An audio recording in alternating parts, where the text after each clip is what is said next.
वालेकुम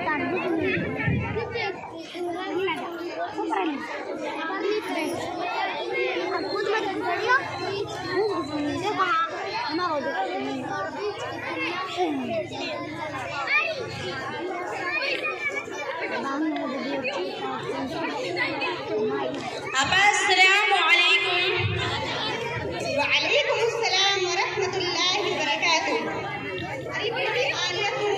जी आपा, मैं आलिया और मेरी दोस्त नजराना है। अच्छा, माशाअल्लाह माशाअल्लाह। कहाँ जा रही है? जरा बैठिए, सुमैया इनके लिए पानी ले आओ। बस आपा, पानी की जरूरत नहीं है आपा, बस हम इधर बाजार जा रहे थे। अल्लाह अल्लाह, अरे बेटी, बाजार भी अच्छी जगह नहीं है। हदीस पाक में सबसे बुरी जगह बताई है और नबी सल्लल्लाहु अलैहि वसल्लम ने सबसे अच्छी जगह मस्जिद को फरमाया है। आपा से क्या छुपाना, वैसे हम लोग सिनेमा देखने जा रही हैं। करीना कपूर की बहुत रोमांटिक फिल्म बनी है। आपा माफ कीजिए, मैंने यहाँ तक सुना है कि उसमें बहुत काम की बातें होती हैं और जो विलियन बनकर आया है बड़ा ही लाजवाब है। नजराना बहन, आपा के सामने इतना नहीं बोलते। खैर, जब बता ही दिया है तो इतना भी बता दे, इसमें जो विलन बनकर आया है कसम से बड़ा लाजवाब है। आपा जी बड़े गजब की सर एक्टिंग करता है।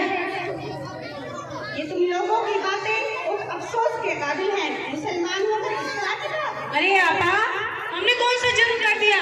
हम सिनेमा ही तो देखने जा रही थी। तुम्हें पता है क्या कह रही हो? हाँ, मुझे सब पता है।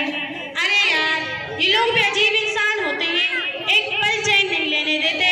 कहते हैं शेर सपाटा गुनाह है, टीवी गुनाह है, सिनेमा गुनाह है, नाच गाना गुनाह है। हद हो गई है, गुनाह गुनाह गुनाह। ऐसा लगता है अब ये लोग खाना भी गुनाह कह देंगे। सही है, वारी मुसलमान की बच्ची, कितनी अच्छी बातें करती हो, कितने अदब से बोलती हो। जरा अपना दीन का भी ख्याल किया है? हाँ, क्यों नहीं, हमारे दीन में बहुत आसानियाँ हैं।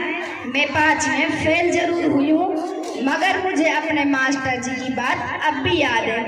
उन्होंने हम लोगों को बताया था कि हदीस में आया है, अद्दीनु युस्र, दीन सरापा आसान है। लेकिन देखो बहन, ये भी कैद पर कैद लगाई जा रही है। सिनेमा देख लिया तो पता नहीं कौन सा पहाड़ टूट जाएगा इनके दीन पर। असल बात ये है कि ये लोग बहुत सखी जहन के होते हैं। इनको तो बस नमाज रोजे तस्बीह लाने का काम है। इन्हें क्या खबर कि फिल्म देखने के कितने फायदे होते हैं। एक से एक साइंस बात बताई जाती है, लड़ाई झगड़े का एक से एक तरीका बतलाया जाता है, जहन खुलता है, अकल बढ़ती है। मगर क्या करे, छोड़ो जाने दो। तुमने तो छोड़ दिया, मगर मैं नहीं छोड़ूंगी, क्योंकि तुम लौंडियों ने हमको पता नहीं क्या क्या कहा है। जरा सुनो नजराना, तुम्हारी बात की बकवास होने के लिए सिर्फ इतना कह देना काफी है। तुम 5 में फेल हो, तुम्हें शर्म नहीं आती? फेल होने पर भी फख्र महसूस करती हो? तुम्हें पता है अद्दीन युस्र की सही तशरीह क्या है? कुछ नहीं। अरे जैसे तुम्हारे मास्टर साहिब जाहिल, ऐसे ही तुम जाहिल। बड़े अकल बढ़ाने की बात करती हो। बताओ कौन सा पहाड़ तोड़ दिया? आज तक सुना है, इससे पहले कई फिल्में देख ली। ये भी बताओ कौन सी साइंस सीख ली? कुछ नहीं। अरे बहनों, ये सब शैतान का धोखा है। मगरिब और यूरोप वालों ने तुम्हें फंसा रखा है। नासिहा मत करो नसीहत, दिल मेरा घबराए है। नासिहा मत करो नसीहत, दिल मेरा घबराए है। वो मुझे लगता है दुश्मन जो मुझे समझाए है। तो क्या आपा जी, आप ये तस्लीम नहीं करती? आज तरक्की का जमाना है, जमाना बदल गया है। दुनिया के रंग में रंग कर जीना पड़ेगा। मौजूदा वक्त बहुत ज्यादा एडवांस हो गया है। आपको हरगिज़ तस्लीम नहीं करती। ये एडवांस जमाना है, तरक्की का जमाना है, क्योंकि आपको पहले तरक्की के मफहूम को मुतय्यन करना पड़ेगा। अच्छा बताओ, क्या है आपके नजदीक तरक्की का नाम? तरक्की यही है, साइंस एंड टेक्नोलॉजी आज पूरी दुनिया में हुकूमत कर रही है। हैरत अंगेज बात है, जमीन आसमान के बीच एक ऐसा रिश्ता कायम है जहाँ इंसान इंसान बचते हैं, जीते हैं, वहीं से तरक्की की खोज लगाई जाती है, उसे स्टेशन मीर कहते हैं। तुम तरक्की किसे कहती हो ये भी मालूम नहीं? सुनो, तरक्की कहते हैं इक़्तिदार के साथ बढ़ने को। लिहाजा अगर किसी इंसान की सिर्फ नाक बढ़ती चली जाए या 2 मीटर लंबी हो जाए या सिर्फ दांत बढ़ने शुरू हो, हाथों की तरह नजर आए या कान लंबे हो जाए और खरगोश की तरह दिखाई दे, क्या इसे तरक्की कहोगी? ये तो सरासर ऐब होगा, इसे तरक्की कौन कह सकता है? मैं तो ये नहीं कहती, बल्कि मैं तो कहती हूँ साइंस आसमान को छू रहा है। तो सुनो, इंसानी साइंस महदूद है। आज इंसान मरीख तक पहुंचा हुआ है, लेकिन खुद हमारे इस्लाम में एक ऐसी मिसाल मौजूद है जिसको दुनिया क़यामत तक पेश नहीं कर सकती। वो वाक़या जनाब मोहम्मद सल्लल्लाहु अलैहि वसल्लम का मेअराज शरीफ में तशरीफ ले जाना है कि आपने थोड़े टाइम में दोनों जहानों की सैर कर ली।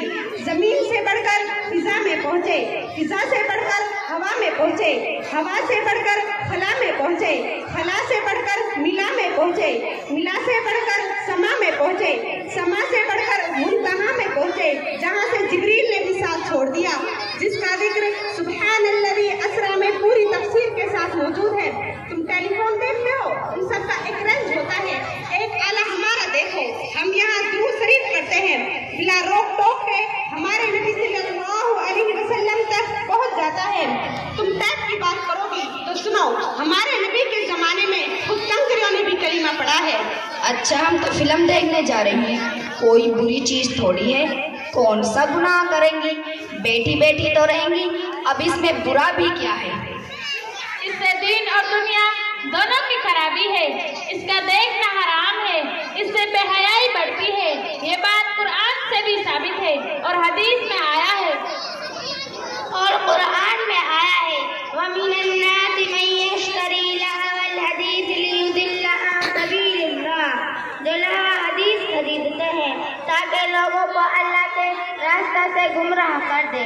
लहवा हदीस की तफसीर बड़े बड़े उलमा, मौलाना अली मियां नदवी, मौलाना यूसुफ लुधियानवी, इमाम राहिल साहिबान ने टीवी, टेप रिकॉर्ड, सिनेमा से क्या है, हदीस में नामहरम लोगों की तस्वीर देखना हराम है।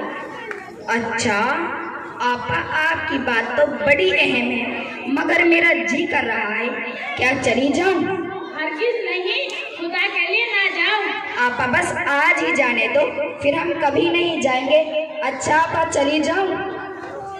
तुम भी कमाल की हो, इतनी बातें सुनने के बाद भी फिल्म देखना चाहती हो। अरे बहन, फिल्म कोई असली थोड़ी ना होती है, वो तो सिर्फ नकल होती है, सही है ना आपा जी? मौलाना अबरार हक साहिब ने लिखा है, जब नामहरम की तस्वीर को असल देखना हराम है तो नकल देखना कैसे जायज होगा? खुलासा यही है कि वो तस्वीर देखना हराम है जो सिनेमा में है।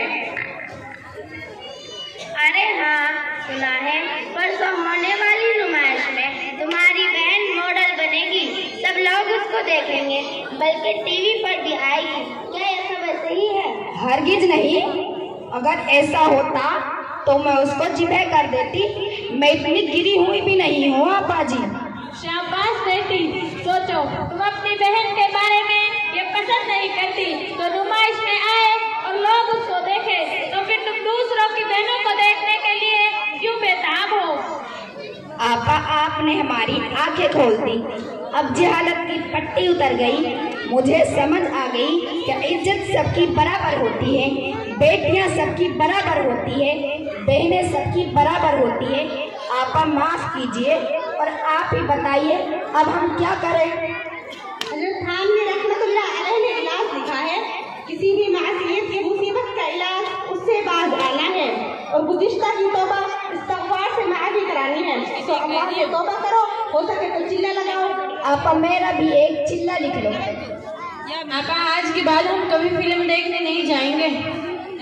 और हाँ, अपने मुसलमान भाइयों और बहनों के साथ साथ उनकी भी फिक्र करनी चाहिए जो हमारे गैर मुस्लिम भाई और बहन हैं। अल्लाह सिर्फ मुसलमानों का ही रब नहीं है, हमारे बिरादरी वतन का भी है।